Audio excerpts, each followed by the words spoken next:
Hey friends, welcome to this week's episode. I am so excited to share what we have in store. In fact, I am giddy for this because I have a friend. Her name is Amber. She is going to be joining me today. And she has been teaching about women in the scriptures for a long time. And so we are going to start a new series of studying different women in the scriptures. So I'm going to bring her in. You got your mic all set. We're so excited. We're so excited to be here. Amber is like one of my good friends, and we've been laughing all morning long. You guys are going to love her. She is she has the gift of teaching. I tell her this all the time. And she also has the gift of making anybody laugh like so fast. So she is someone that I seriously die laughing with, and she's just the best. So I don't even have your intro with me, but Amber is a beautiful entrepreneur at heart. I feel like she does everything. She's like a master at all the things. She's a bishop's wife. She speaks everywhere. She teaches. She's a teacher. And she's just beautiful. Do you want me to keep going? I have so many things. Stop. What else am I forgetting? She does it all. She was our C at Arise. She's just so fun, you guys. You need to go follow her because she's a hoot. And if you're listening on our podcast, her Instagram is at Amber Hodges. Amber Jo Hodges, J-O. Okay, yeah, add that in. And you'll love it. She shares all the things with a little humor on the side, and she's just so great. So thanks, Amber, for doing this. She willingly is ready to do this series with us. We'll be doing it once a month where she'll come on and we're going to talk about different women in the scriptures. If you go to her page, you're going to see so many more videos of women in the scriptures and so many more, like a deeper dive into it all. But I'm super stoked about this series because I feel like I've learned so much from you, and I'm excited to have you kind of hop on and teach everyone else too. So I'm excited. It's going to be so fun. Okay, so we are diving into, did you just randomly assign, or how do you go through which women you want to go in order? So I got it broken down. So we're going to study on my page one woman a week for the whole year. And I've kind of just broken it down and picked every month we go through a woman from the Old Testament, a woman from the New Testament, a woman from the Book of Mormon, and a woman from the Doctrine and Covenants. And we're just going to do one every month. And so I've got it all calendared out. And this week just happened to fall on Abish, who we find in the Book of Mormon. This is awesome. Okay. And I didn't even know who Abish was till we talked about this, till you assigned that. Yeah. So I did a little bit of studying, but let's just dive right in. Tell me all about her. Okay, so we find Abish's story in the book of Alma in the Book of Mormon, and she's actually only mentioned in a total of 4 verses in chapter 19. So basically what happens is I'm going to give you a little bit of backstory up until we meet Abish. So we've got a group of missionary guys we've kind of been following them through their story. And one of them is named Ammon. And Ammon is sent to go serve the Lamanites, which if you're unfamiliar, Ammon is a Nephite, and he's gone to serve and teach the Lamanites, and they hate each other. The Lamanites and the Nephites do not get along, so much so that it's actually very dangerous. The Lamanites could potentially just kill Ammon on sight. So it's very sketchy and terrifying. And Ammon shows up, and he is immediately taken to King Lamoni. And the king is like, "Why are you here?" And he's like, I come in peace. I just want to serve you. That's all. He doesn't, try to force anything. He's not like, I'm here to teach you about God. I just want to serve you. That's all I want to do. And so the king is kind of impressed by his interest to serve. And he says, okay, you can serve me. And so he becomes one of the king's servants who is tending to his flock. Ammon becomes really famous in the scriptures because during this service to King Lamoni, a group of thieves come to try to scatter and steal King Lamoni's flocks, and he cuts off their arms. And the king is actually terrified. He hears about what happened, and he's like, who is this man who took on this whole army of thieves and won single-handedly and didn't lose any of my animals? He has to be otherworldly. He's possessed. He thinks he's a god, and the king actually becomes quite afraid of of him. And so he kind of summons Ammon, and he's like, "Who are you?" And Ammon's like, "No, no, no." He's like, "I'm just a man. I'm just a man, and I'm here to serve, and I love God." And he kind of takes that opportunity to teach King Lamoni a little bit about God. Now, Abish is the servant to King Lamoni's wife. Okay, so we've come now. We've got King Lamoni, we've got Ammon going on. Well, King Lamoni's wife has a right hand gal, and that her name is Abish. And Abish has been taught was taught by her father about God. Now, the Lamanite people, that's unheard of, because the Lamanite people do not believe in God at all. And so the fact that she has this testimony that she's had since she was very young about God is very unique to these people. Okay, so Abish has had this testimony her whole life, but has kept it to herself. And I think there's a lesson to be learned there that we can talk about in a minute. But essentially, what happens is Ammon teaches King Lamoni about Jesus Christ and God. And everybody in the household who's in this room is so overcome by the spirit that they fall essentially lifeless to the earth. Like everybody's like unconscious and unresponsive, the whole room, including Ammon. And Abish comes in and she sees everybody who's just like the King Lamoni's servants, the queen, the missionary, like everybody's out cold. And she walks in and she's like, "What the freak?" And she gets this prompting to go. It's time. It's like, "Abish, it's time to tell the people what you know to be true. Tell the people about the truth and bring them into the scene." So she, without hesitation, runs. She runs to everybody's house in the village and she's like, "God is real. Here's what I know. Come and see." And she brings everybody in to see all of these people who are like, unconscious. And so to an outsider coming in, they're like, "What did you do?" Right? It looks like really bad. It looks like a tragedy. Our king is dead. The queen is dead. There's this questionable Nephite who's in here with them. And he's like, what did he do? It's like very questionable, right? And Abish has been repeatedly testifying to the people about God and his power and who he is and the Savior, Jesus Christ. And she essentially goes in this moment where the people are like questioning everything. She takes that moment to go and grab the queen's hand to try to like raise her, like pull her up. And the queen wakes and she stands and she says, essentially, like, bears her own testimony. She's just had this experience with God and Jesus Christ. And she takes that moment when she raises to kind of back up Abish's testimony and say, "God is real, and here's what I know." And she bears this testimony to the whole village in front of everybody. And none of that could have happened without Abish being ready to share her testimony in the moment. So that's kind of her story and who she is. So now we can kind of get into the lessons we learn if you I want. love this. Wait, okay. I want to just ask you. So when we say Okay. they're all like they're unconscious, like Yeah. I'm trying to like envision the whole thing. Like they're all Okay. just like Well, sleeping. I mean, yeah. Well, let me read you the scripture. I'll read you exactly what it says and we'll dissect it. So if you have your scriptures and you want to go there, we're in Alma chapter 19 and we're going to look at verses 16 and 17. Okay. We're going to look at verses 16 and 17. So 16 says, "And it came to pass that they did call on the name of the Lord in their might, even until they had all fallen to the earth, save it were one of the Lamanitish women whose name was Abish." So all of the people who were in that room who had just learned from Ammon about God were like praising him. They had felt the spirit. They like knew it was true, and they immediately start like praying and like and just like praising this God in heaven, and they're overcome with the spirit at that point. And it says they had all fallen to the earth. Okay. And then it says, "So whose name was Abish, she having been converted unto the Lord for many years on account of a remarkable vision from her father." So she had learned about God from her in her home. There's another lesson to be learned there. Anyway, continuing on to verse 17.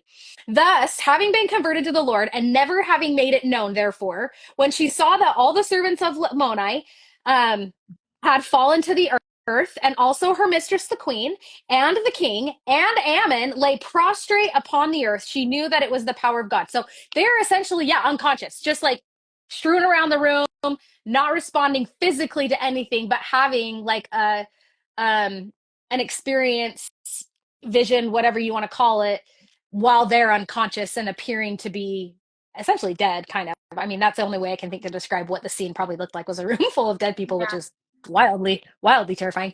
But that's essentially what it looked like. They had fallen to the earth, they were prostrate upon the earth, unresponsive. And then it says, she knew that it was the power of God, and supposing that this opportunity, by making known unto the people what had happened among them, that by beholding this scene, so she's like, if I can tell the people what has happened and I can show them the scene here, um, it would cause them, meaning the people of the village, to believe in the power of God. Therefore, she ran forth from house to house, making it known to all the people.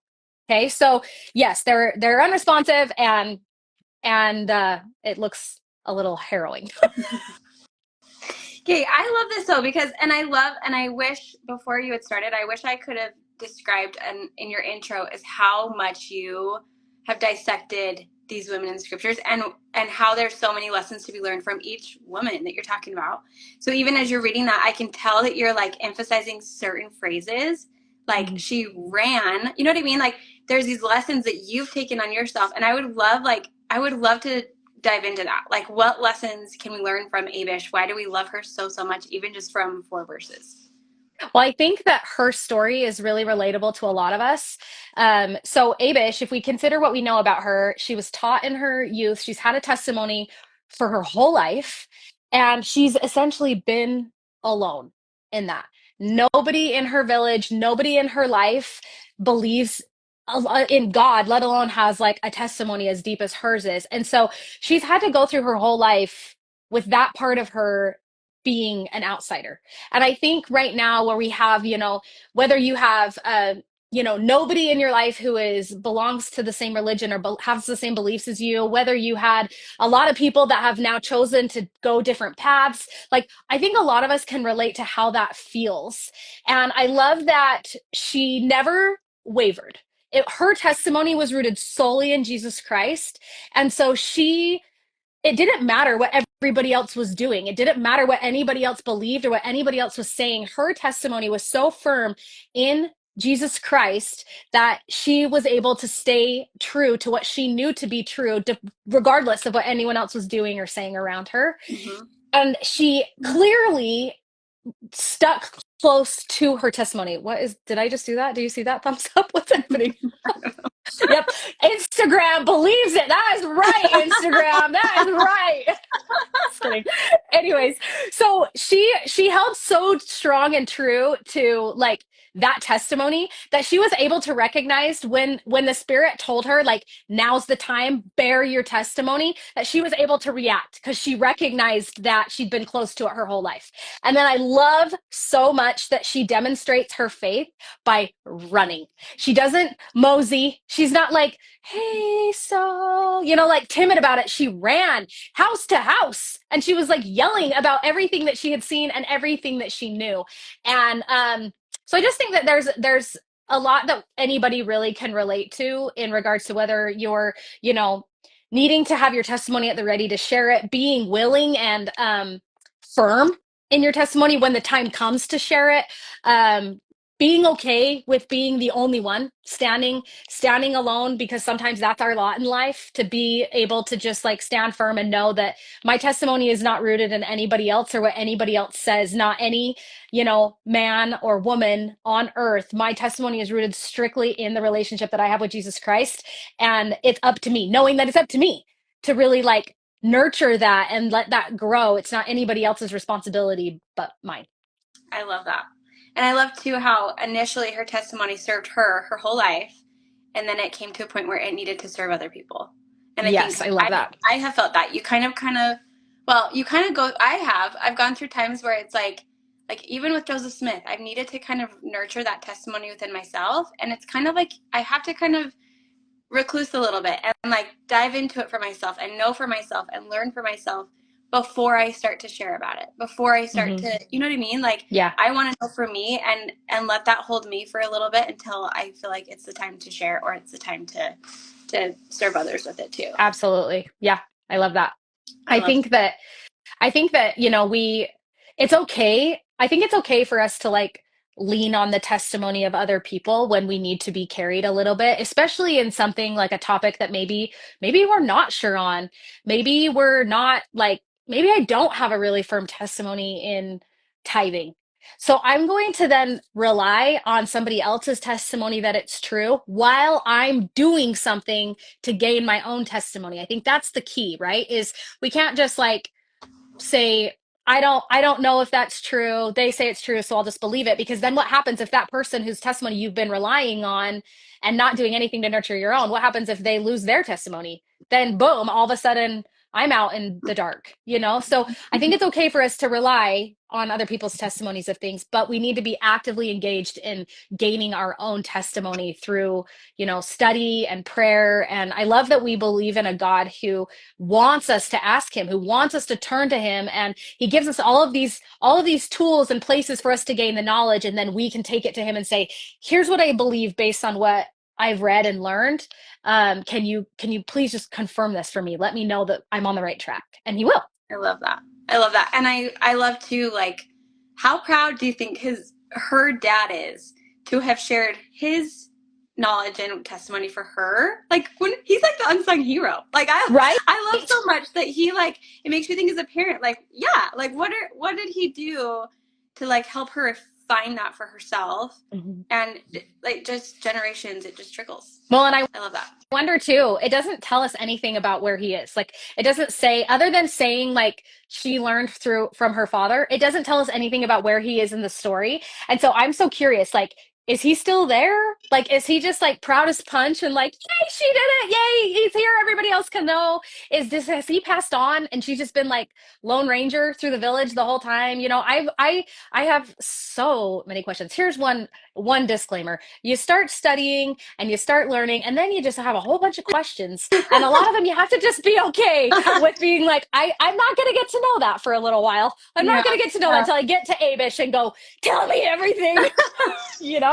but what I won't be so aggressive. what I, hopefully what I love so much though is how, like, you're able to see. I mean, when I'm reading those four verses, I'm reading the four verses and I just kind of go through it. I'm like, cool. Like, I don't actually see the story of it. I could, like, cry at your gift because you have such a way of, like, grabbing the story and being like, no, actually this is what it looks like. I've chills as you were talking about it because I feel like, to me, it's words on paper sometimes, but you are able to, like, put it into a story form that allows me to be like, oh my gosh, I love her. Like, we need to Mhm. meet her. Like, she's amazing. And I think that is why studying the women in the scriptures is incredible, because we have this ability to relate to these women.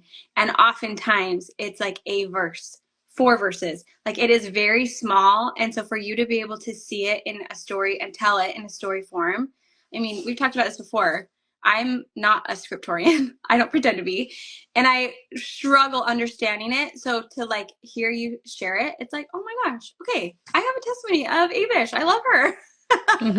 Well, and I think I'd love it if I'm going to go rogue for just a quick second and deter from Abish for just a second.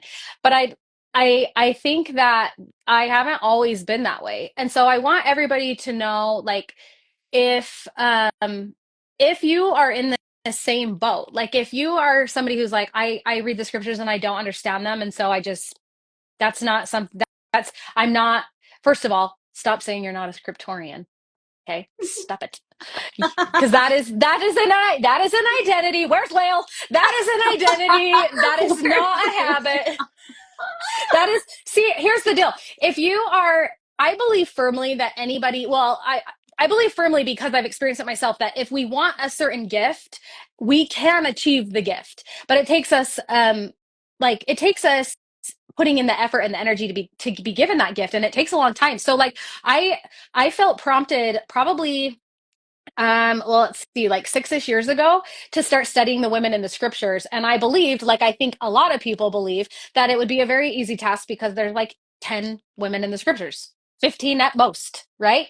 And for those of you who are new here, there's 178 women in the scriptures.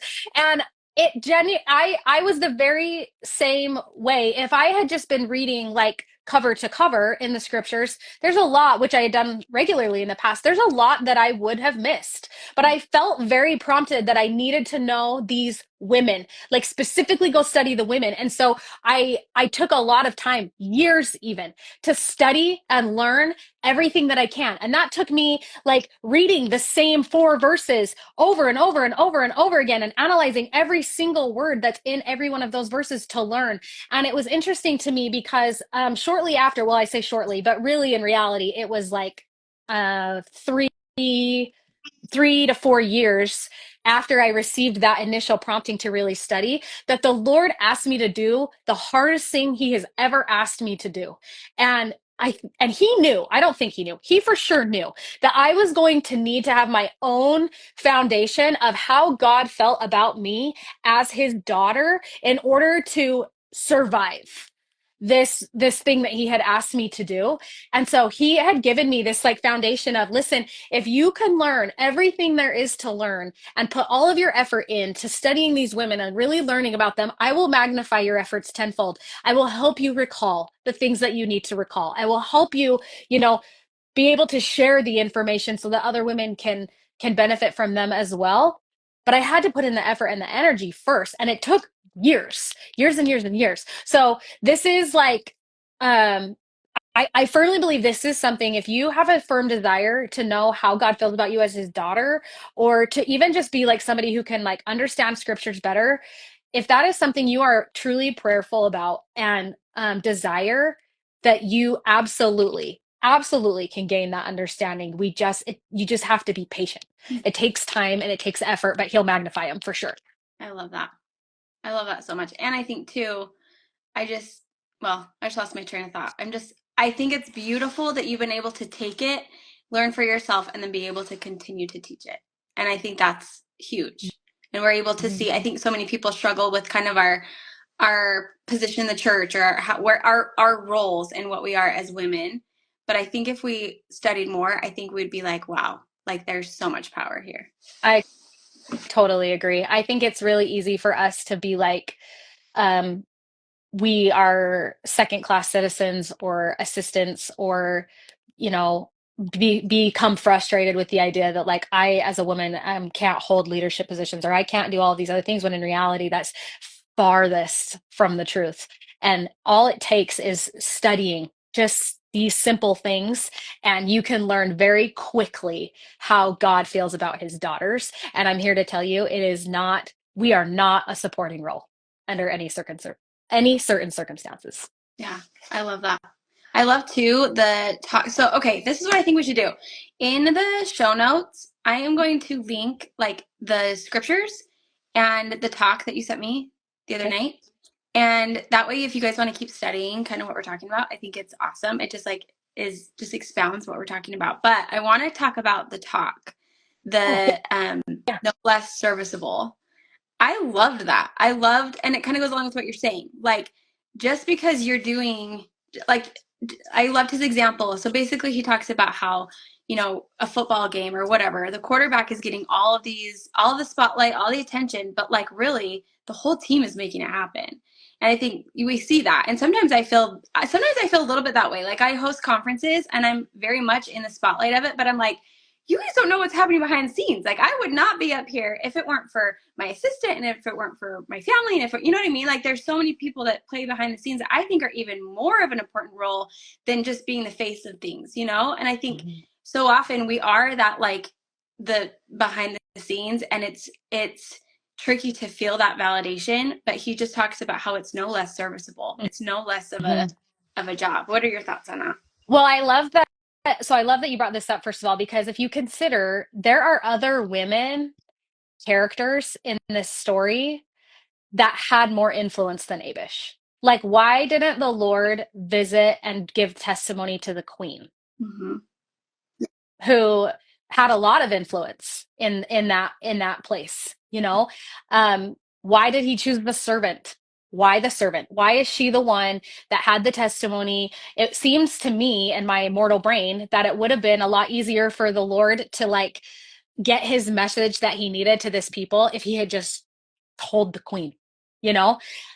But I think what I love is that we see time and again, especially with the women in the scriptures, we see time and again that the Lord, he isn't looking necessarily for the one who's the most capable. He's not looking for the one with the most influence. He's not looking for the one who is the most popular or anything like that. He's looking for the one who's willing. And if you're willing, that takes you a heck of a lot farther with the Lord than an earthly influence would, you know? And so I think I love the fact that we see here that while she may not have been the queen of the group of people, and she may not have been like as impressive by worldly standards, she was no less important or needed in God's plan, even though her role on earth was maybe seemingly small compared to what everybody else would have deemed, you know, noteworthy. Yes. Oh my gosh, I love this. That like struck a chord to me because I feel like even in my own experiences with like Shay getting called as a bishop or, you know, things that you're asked to do, I just feel like, man, I have no other, I don't have any other capabilities better than anyone else, but I am willing. And that is the one thing I have in me. It like makes me cry because it's like we're asked to do hard things sometimes.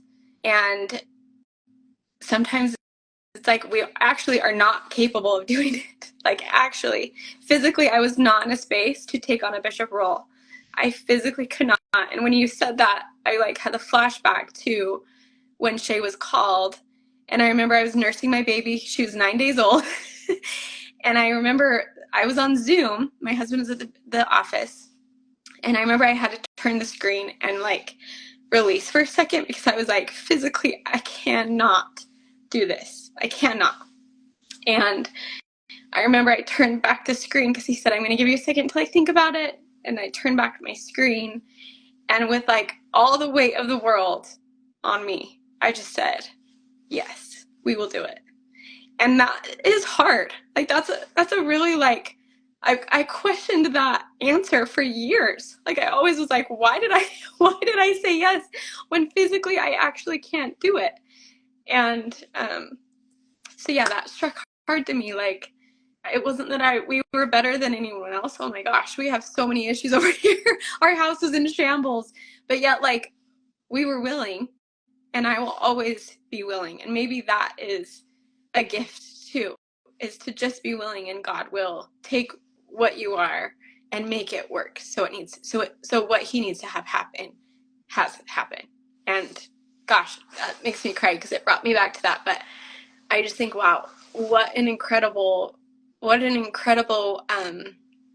lesson for me of Abish, of her willing heart. And maybe sometimes that's all we need. And God will put us to work and make beautiful things happen because of our willingness. And maybe that's what it's about. I love it. Me too. I love it. Okay, is there anything else you want to share about that, Amber?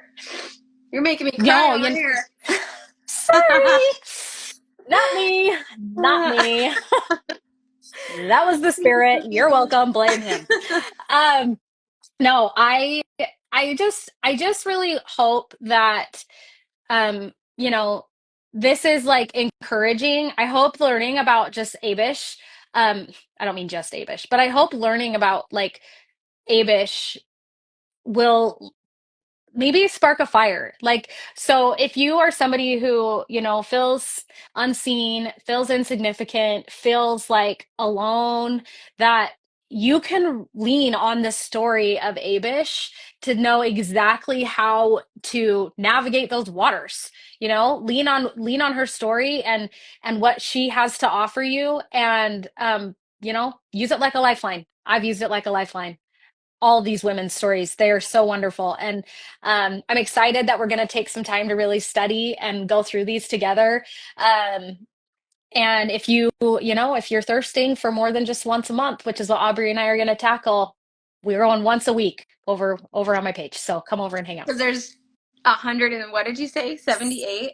How did you 78. did you Google that, or how did you figure that out? I That's a can ton. count. I can count. I'm just kidding. I know I would I'm an miss English you. teacher, but I can still count. I love it I'm so just bad. kidding. No, I did actually, one time when I was going through and I was like, as I was studying early on, I did look it up. I was like, wow, there seems to be a lot more in the scriptures than I thought. And so I did actually look it up and see, and yep, sure That enough, is wild. 178. That is Mm-hmm.